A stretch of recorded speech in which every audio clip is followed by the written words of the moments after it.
मी सौ वर्षा दोन कविता वाचन करीत आहे. कविता घेतली आठवणीतील कविता या पुस्तकातून. कवितेचं नाव आहे जीव. कवितेचे कवी आहेत चंद्रशेखर. कविता वाचनाला सुरुवात करते. जीव. नमुनेदार धनाची धणीनं, नमुनेदार धनाची धणीनं त्याची बघोनी राजाऊ, ज्याला त्याला वाटे क्षणभरी त्यांच्याकडे चला जाऊ. गावातील हे कुटुंब धनाजी आणि राजाऊ हे दोघे पती पत्नी एवढे प्रेमाने राहत होते गावामध्ये की गावातील प्रत्येकाला असं वाटत होते चला क्षणभर आपण त्यांच्याकडे गेलं पाहिजे. ती एक जीव दोघे असूनी असे त्यास दुसरा जीव. ती दोघे एक जीव होती, ती दोन नव्हतीच मुळी, परंतु त्यांना एक दुसरा जीव होता. कन्या जीव म्हणून तत्प्रेमालय रसाल राजीव. ही कन्या त्यांची जीव, ही ते दोघे एकजीव असून ही त्यांचा दुसरा जीव होती. गोधूम वर्ण तिचा हरणाच्या फाडसा परी डोळे, स्नेहाळ वदन नामी प्रसन्न विधुबिंब जेवी वाटोळे. सुंदरच्या चेहऱ्याचं तिचं वर्णन दिलं आहे. तिचा वर्ण हा गोधूम होता आणि तिचे डोळे हे हरणाच्या फाडसाप्रमाणे होते आणि वदन हे एवढं स्नेहाळ प्रेमळ, कोणताही राकटपणा त्याच्यावर नव्हता. सुंदर असं प्रेम पाहिल्याबरोबर मन हर्षिलं जाईल असं तिचं वदन होतं. प्रसन्न विधुबिंब जेवी वाटोळे. चंद्राप्रमाणे सुंदर असा गोल तिचा चेहरा होता. तो केशपाश काळा, भाळावरी लांब आडवे कुंकू. तिचा केशपाश हा काळा आणि घनघोर होता आणि ती लांब आडवं कुंकू लावत होती. जणू म्हणत असे शब्द तिचे आम्ही कोकिल रवासही जिंकू. आणि जेव्हा ती बोलत असे तेव्हा तिचा आवाज एवढा सुंदर होता की कोकिळेपेक्षाही, आणि कोकिळाच्या रवाला म्हणजे आवाजाला सुद्धा तो जिंकून घेईल एवढा सुंदर तिचा गोड असा आवाज होता. घेती पाटील साड्या हौसेच्या रेशमी किनारीच्या.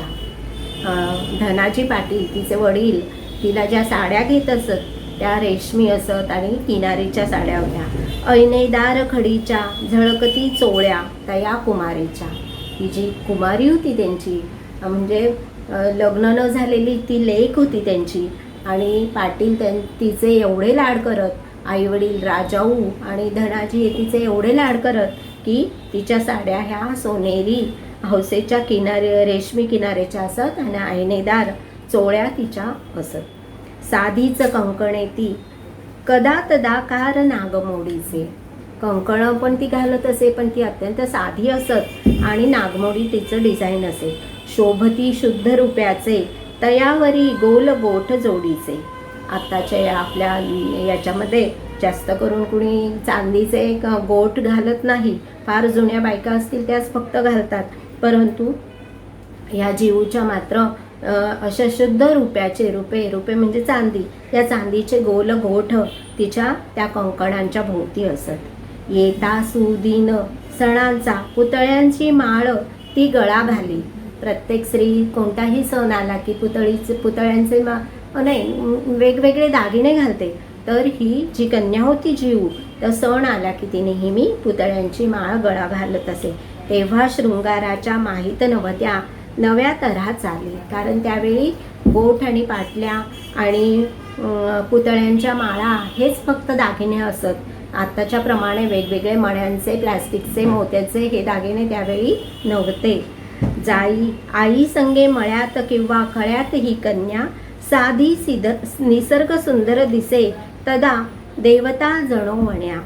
आई संग जेव्हा जीव मळ्यात किंवा खळ्यामध्ये जात असे एवढी सुंदर ती निसर्गतःच ती सुंदर होती, जणू काही ती निसर्ग देवताच आहे आणि वनामध्ये जाणारी ही निसर्ग देवता अवतरली आहे असं कवीने इथं जीवचं वर्णन केलेलं आहे.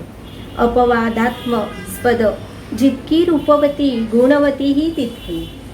आता जीवचं वर्णन करताना कवी चंद्रशेखर म्हणताय की हा अपवाद होता. ती जेवढी गुणवती होती तेवढीच ती रूपवती होती, किंवा जेवढी रूपवती होती तेवढीच ती गुणवती देखील होती.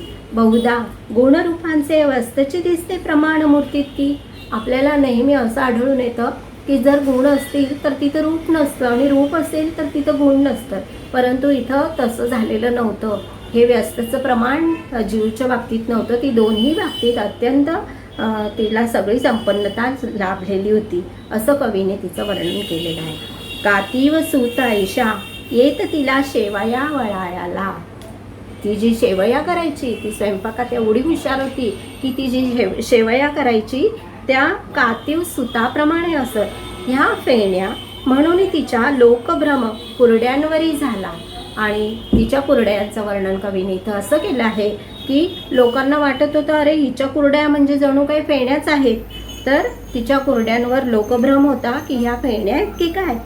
लावणी गुळवणी वा पुरण करी सार ती मजेदार.